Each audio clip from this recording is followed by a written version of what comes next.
igama waphiwa kaDlamini oyi-founder ye-Ubuntu Creatives. Ngithanda ukubingelela ababukeli emakhaya. Ngithini sanibonani.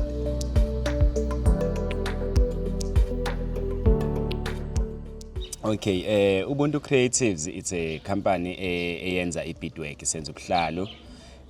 Inkampani seyiqala ngo-2020 when there was i-lockdown. So what we do, senza ama-necklace, senza amacici, kuba ama-bracelets, nemigexo ngokuhlukana kwayo. Sisebenzela e-mall la eMzimkhulu, la sisebenzela khona njengamanje, and currently sisebenza siwu-4.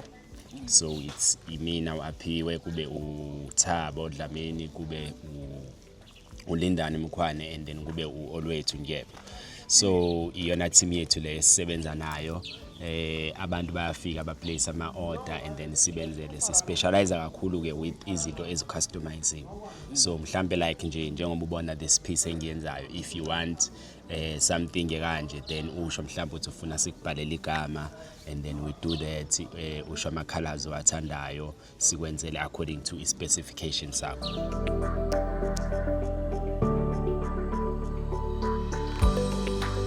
Lento yalobuciko ifike njengoba ngisho ukuthi it was i-lockdown. At that time I had umsebenzi engangiwenza, unfortunately due to i-lockdown i-contract kwakuthi igcine isiphela.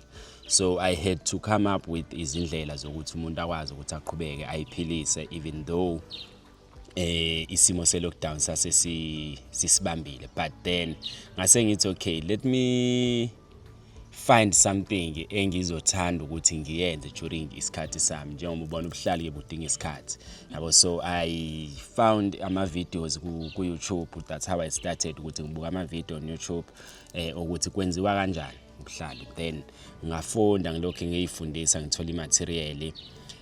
Ngase ngiqala ke manje sengibona ukuthi okay, there is izinto engikwazi ukuthi ngizenze. Ngase ngiyaposta kuma socials, and then abantu bazithanda izinto, baqala ba request ukuthi sicela usenzela nathi, and then ngabenzela abantu. At that time I was ngangisahlala eThekwini. So ngase ngifikelwa into ukuthi because eThekwini maningi ama artists enza wona lo msebenzi. So ngase ngithi no, at least let me go back ngiye ngasekhaya, kube ukuthi ngiyoimplementa khona lento and see ukuthi izosebenza yini. And then ke kwa ukuthi umuntu uyabuya from Durban uza la eMzimkhulu, ngahlangana nabo abafowethu labo ukuthi ngibalanda ukuthi bafowethu na umsebenzi ngicela sisebenzeni, and then saqalisa ke sasebenza nabo abafowethu njengoba sisasebenza namhlanje.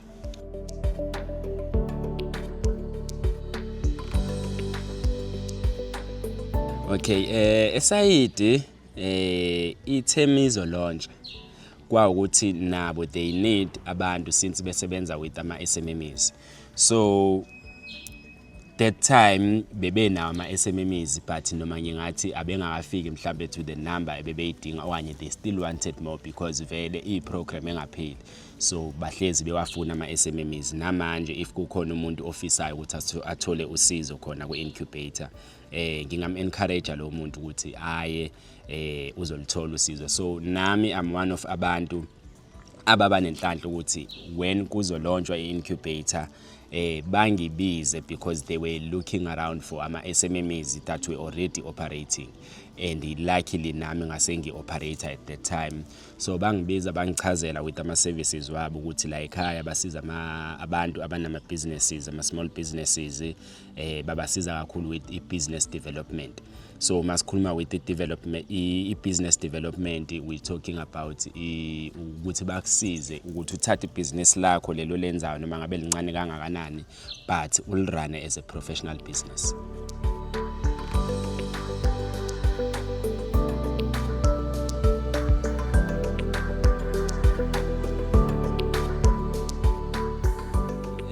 I-incubating isize ngendlela eziningi ne, in such a way ukuthi banama trainings abawa offerishayo, babe nama, if kunama funding opportunities bayakwazisa ukuthi okay, there's i-funding ekhona, if ikhona indlela ukuthi bakutholela ama form. So benza izinto zibe lula for wena as usoma business. Yes, so kulawo ma trainings bebesithatha basenzisa ama trainings on different aspects of a business, and then njengoba ngisho ukuthi nanoma kunama funding opportunities bayakwazisa also mhlambe if kunama pitch sessions basithatha basifundisa ukuthi okay kuphishwa kanjena, this is what is expected mawuyo pitcha konke lokho, and then kungisizile kakhulu ke nami ukuba iphathi yayo i-incubator because sengikwazile ukuthi ngigcine nami ngihlomula from NYDA through usizo lwayo i-incubator ngokuthi isisize noma ngisho ukuthi basisiza nangama pitch sessions ukuthi sipitcha kanjani for i-business.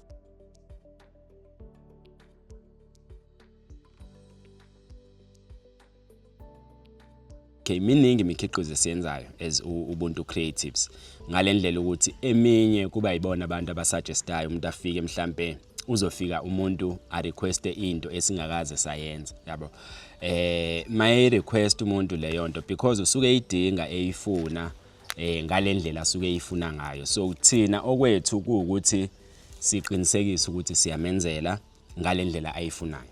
So masizo customize noma bengingachaza ukuthi it's whereby mhlambe ufuna into ebhalwe igama lakho, let's say iwashi noma ufuna ucu o umgexo, so ufuna into ezobhalwa igama lakho noma ngabe bracelet siyakwenzela sikubhalele lokho sikufuna sikubhalele kona. If kunama colors owathandayo siyakwenzela lawo ma colors owathandayo usho ukuthi hayi mina because abanye abantu like mina nje as a Rastafarian so ngirelate kakhulu with these colors, so kunabantu nabo abanama specific colors ey'ntweni zabo abasuke bezenza, for example mhlawumbe izangoma, so nazo ziyafika umuntu afika athi no mina ngidinga into eyile mibala ekanje and mhlawumbe omunye uyiphuphile yabo, so and then njengoba eyiphuphile fanele uyayidinga and thina kwethu ukuthi siyenze exactly the way ayifuna ngakhona. So far mawukuthi abantu bayasidinga siyakwazi ukuthi sibenzele lokho abasuke bekudinga and then for now indlela esiyisebenzisayo mawukuthi umuntu kude engakwazi ukuthi mhlambe azozicollectela i-item yakhe, then siyakwazi ukuthi i-courier sisebenzisa uphepha. Yes, and then ama fees wethu they are affordable depending ukuthi into osuke uyifuna iyini yabo, but aqala from as low as u30 going upwards. Njengoba ngisho ukuthi it depends nanokuthi yini wena osuke uyi-request oyidingayo. Yes, and then ukufakela ePep siyakufakela with Pep Courier ukuba nama option, it's optional ukuthi ufuna ukukhokhela kanjani i-courier, but i-courier ke isuke izoya kwi-courier, so yona ke iba it's either 100 rands or 60 rands depending ukuthi ufuna into yakho ithathe isikhathi esingakanani ukuthi ifike kuwe. And then ama contact details la sitholakala khona, siyatholakala kwezokuxhumana Facebook, Instagram na TikTok as well as Ubuntu Creatives, so nje mawusearcha uthi Ubuntu Creatives kulawo ma platforms uyasithola. And then also siyatholakala kwinumber yethu on WhatsApp noma on calls, inumber ethi 078 078 8654. That's inumber yethu, ngicela ukuyiphinda ethi 078 078 8654.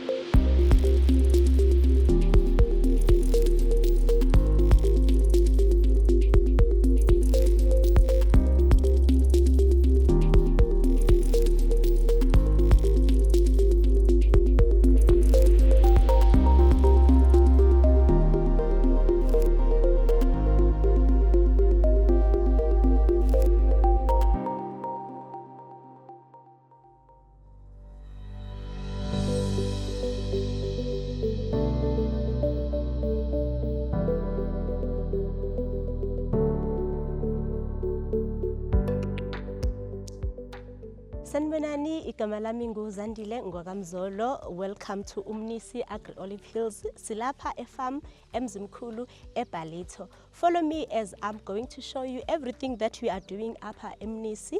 Okokuqala nje we are mixed farmers nje.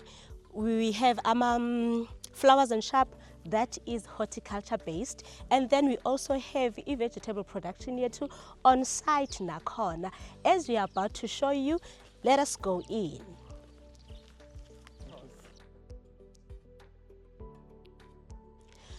Kwi-horticulture ke bethunana sithetha ngento phathele izityalo zethu. We have got flowers, we have got shrubs, we have got succulents, so even the trees. And then vegetable production wise, we do have spinach, which is Swiss chard, and then i-cultivar yakhona i-Swiss chard yethu i-Fordwood giant. Bese sibakhona ke on practice okungama peppers, we have ama-sweet peppers.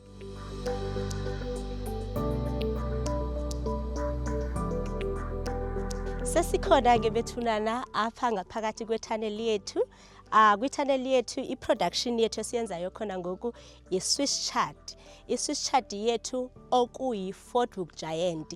In other words, siyasithi nje si-spinach. And then kwi-spinach sethu we have to understand ukuthi uhlobo lomhlaba esityala kuwo kumhlaba onjani, i-condition ye-weather funeka siyazi ukuthi mayibe njani, and then ama-challenges ozohlangabezana nawo mase i-production yakho iqhubeka, njengezifo ezikhona, bese kuba the weather challenges eziba khona. And then okunye futhi okubalekile ukuthi if usebenzisa inorganic farming, of which uzoba ngama-chemical wise, funeka wazi ukuthi the withholding period yama-chemicals akho izohlala isikhathi esingakanani. Kuba kubalekile ukuthi masowuhambisa kwi-market yiba nayo iplan onayo ezokhomba ukuthi ngosuku oluthile kakade ngispraya i-chemical ewukuthi yahlala isikhathi esingaka. In case kwenzeka kuba khona umuntu ogulayo, then uzokwazi ukuthi uziphendulele. Ukususa kwethu ekutshaleni into business kuye kwaba kumsebenzi omkhulu kakhulu okuba masiwenze. Okokuqala nje umnisi waqala ngo-2021, yes, ngesikhathi se-lockdown. So saqala kuyo ke leyo yokutyala sabona ukuthi okay kuyenzeka. And then when it comes to business, sambile saya ku-market sajonga abantu bethu sabona ukuthi xa sihamba siyothengisa on one kuma-vendors bayamkela yini i-production yethu. Lucky enough we saw the gap and then bayamkela i-production.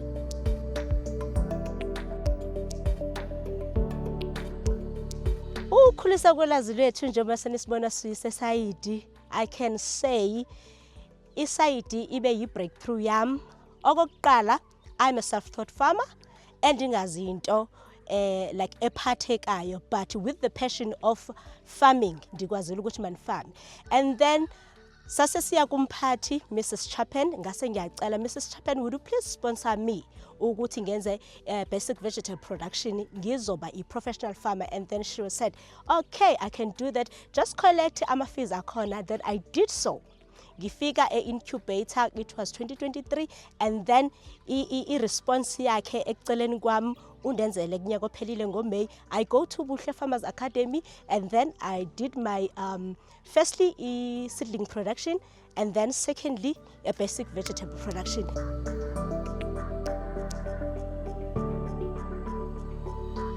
Kuma-frequently asked questions, abantu banemvamisa yokubuza ukuthi njengokuba umhlaba walapha e-farm specifically umbi kangaka, unamatye and everything, ndiyenze njani mina, how do I overcome?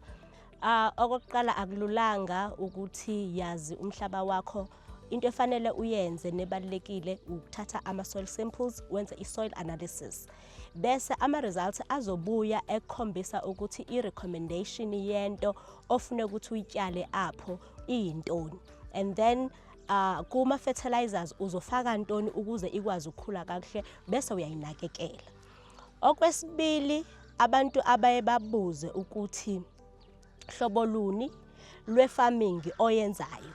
So mna ndenza i-inorganic farming. I-inorganic farming i-farming le apho ufaka khona ama-chemicals. Bathi why ungayenzi i-organic farming? Dinemibuzo emininzi concerning i-organic farming kuba kukhona ama-pests nama-insects adinga ukuthi a-control. Bese kuba khona nama-diseases adinga ukuthi ma-control. So andikakaphenduleki incam kwi-research yami endiyenzayo ukuthi how do I control pests, insects and disease kwi-organic farming. But it's simple kwi-inorganic. Ngiyathatha ama-pesticides ngiyafaka, ngithatha ama-herbicides ngifake for pre-planting purposes.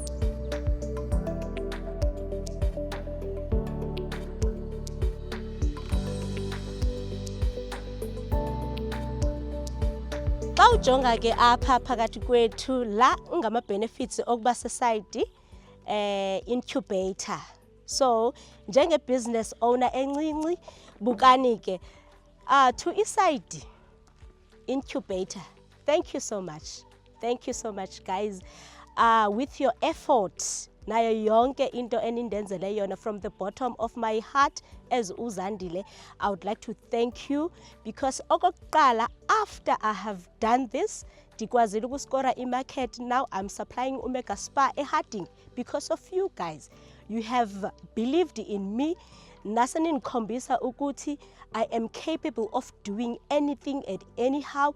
Now Buhle Farmers Academy mentorship program yabo, they offered me to supply Pick n Pay all over. So every nearest Pick n Pay uzo benefita from Umnisi Gim Supply because of you guys. Ninde Tembile.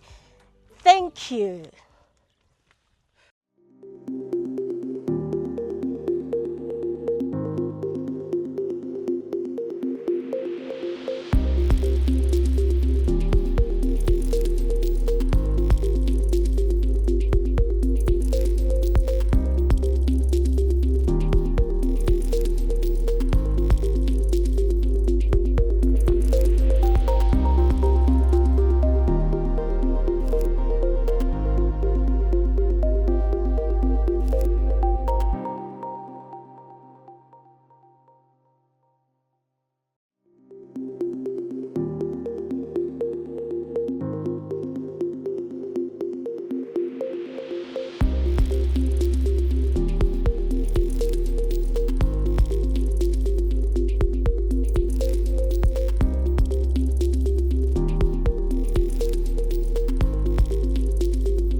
Ngicela ubingelela ababukele emakhaya. Igama lami nguSiviwe wakwaNkethe wakwaMuyisi futhi.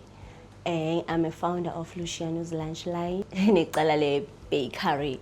I-bakery yethu siyibiza ngokuthi it's a Trio B Bakes. Company yethu igama layo it's Luciano's Lunch Line. Siya caterisha, siyathengisa i-fast food. Such as ubulusu, amagwinya, inyama enhloko, ama-fried, amakota.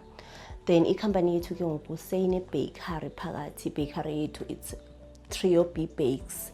Apha ke bakery nisenza yonke into ebhakwayo, from ama-muffins, ama-biscuits, izonka. For amakota wethu siyazenzela izonka. Then we also supply local shops ngama-biscuits wethu. Nama cake, ama muffins. We also do for bulk buyers.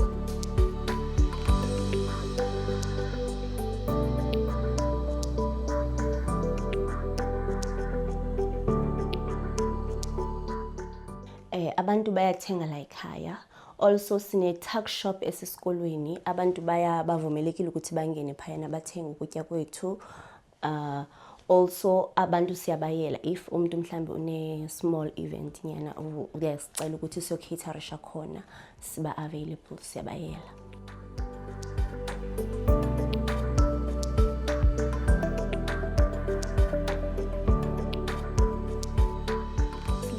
El business ndaliqala after ndaniphelwe i-contract ndisenza internship, then ke ngoku ndahlala ndingasebenzi, and then ndabona ukuthi I need a skill esizongityisa while ndisakhangela umsebenzi. Then ndafumanisa ke ndandinayo i-passion yokupheka ne, then ke ndabona ukuthi apha ekuphekeni mandiyenze iplate yami, mandiyenze kugqibelele, like after niphekile then ndikwazi abantu benzela i-dessert, ndikwazi abantu benzela amakhekhe. Then ke ngoku ndaqala ke ndamane ndi-applyela ama-training for ezindawo ezifundisa abantu for ubhaka. ndaya khona ke ndafunda. After ndifundile ukubhaka ndabona ukuthi hayi ngine interest kakhulu ke kwelicala lokubhaka, then ndacontinuisha ke ndibhaka ndithengisa. Ngihambe ngithengisa nje nakuma ground ndibhake ngithengise.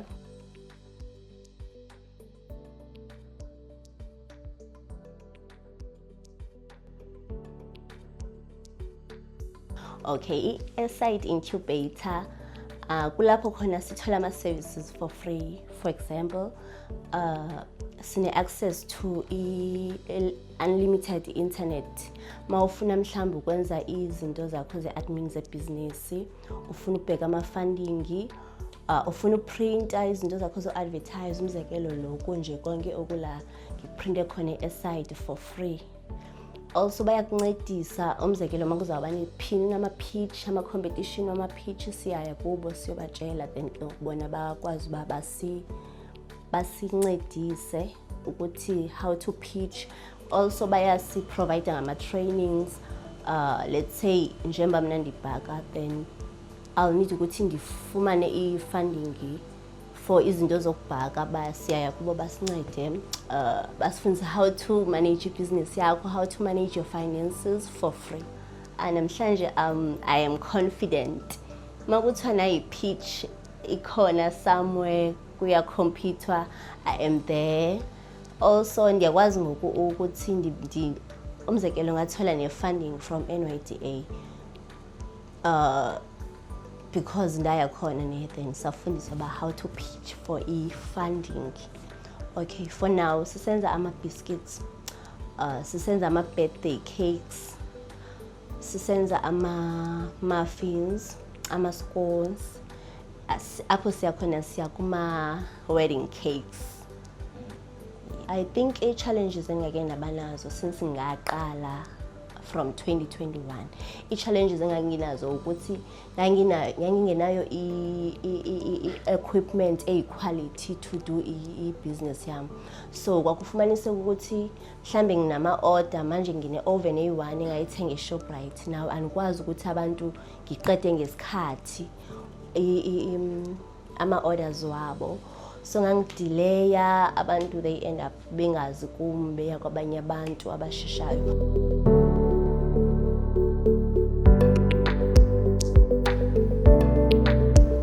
Okay, abantu bajwayele ungibuza ukuthi ungakwazi mhlawumbe usisela, ungakwazi wenza amakhekhe let's say 10-20 liters ngobusuku obodwa. Then obviously ngiyakwazi manje because ngine-oven enkulu, so kuyashesha kakhulu.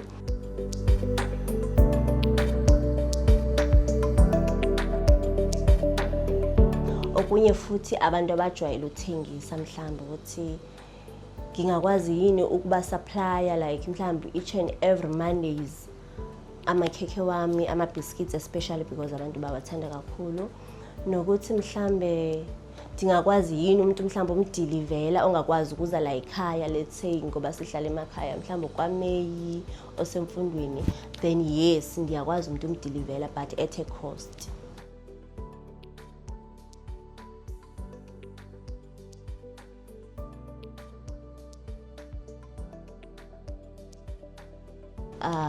Future plans of this company, I want to expand, I want to add i-coffee site apha abantu bazothenga laba bese bajikele bathatha i-coffee zabo. Then okunye enye i-plan ukuthi ngibene angithi manje ngisupplya ama-local shops, ama-local spazzas lamancane ngama-biscuits. So i-plan yami ukuthi amakhekhe wami ndiwapackage, amakhekhe wami nami amakhekhe wami akwazi ukutholakala kwabo-Boxer. Umzekelo sino-Boxer ola Red Flay okufishane, sikwazi amakhekhe wami atholakale khona, akwazi ukutholakala e-Shoprite, e-Spar, epackagewe. Futhi ngikwazi ukuthi ngiqhubeke nokufunda ukuthi amakhekhe fanele ahlale isikhathi esinga, ndikwazi ukubhala lapha emakhekheni wami ukuthi azawuphelelwa ngale date. Nayo i-Facebook page yethu, it's Luciano's Lunch Line. Ungasi-inboxa khona noba usibhalele. Inumber yethu also iyafumaneka pha, but it's 078 730 7624. Ungasi-WhatsAppa anytime. Siyatholakala ku-TikTok, it's Luciano's Lunchline. Kuthi ubone ama-products wethu. Ku-Instagram also siyatholakala.